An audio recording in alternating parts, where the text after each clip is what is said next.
大家好，夏天不吃几十块雪糕，总感觉少了点什么。今天分享一个不用淡奶油，也不需要打发的巧克力雪糕。同样的做法，你也可以做成自己喜欢的口味。小锅里筛入糯米粉50克，纯牛奶700克，纯牛奶可以用水代替，大约需要650克。搅拌到完全没有干糯米粉，然后开小火煮。煮到表面出现气泡，开始不停地搅拌，再继续小火煮4-5分钟左右，中间都要不停地搅啊搅。在家做雪糕唯一的缺点就是费胳膊，最后熬成这种粘稠度的奶糊，放入60克白砂糖，继续搅拌到白糖融化关火。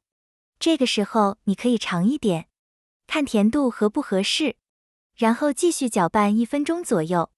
让奶糊散一下热，现在温度大约在50-60度，放入50克巧克力，可以用手掰成小块，什么牌子都行，像什么金地、金沙、徐福记、德芙、怡农、吉百利。如果不喜欢巧克力，可以根据自己的口味添加。充分搅拌以后过一下筛，我这个筛网孔稍微小了一点，这些是过滤出来的小颗粒。完全放凉以后，准备一个合适的模具，先装一半的巧克力糊，中间撒上洗干净的葡萄干，再倒入另一半，在案板上震几下，去除里面的大气泡，上面再撒一点瓜子，差点忘了放雪糕的灵魂。我这些一共做了不到8个，盖上盖子放冰箱冷冻定型，冷冻好以后取出来停2分钟再吃。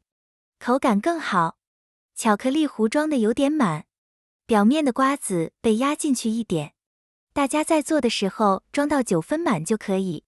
这个比例做出来的雪糕，口感绵软细腻，浓浓的巧克力味，甜而不腻。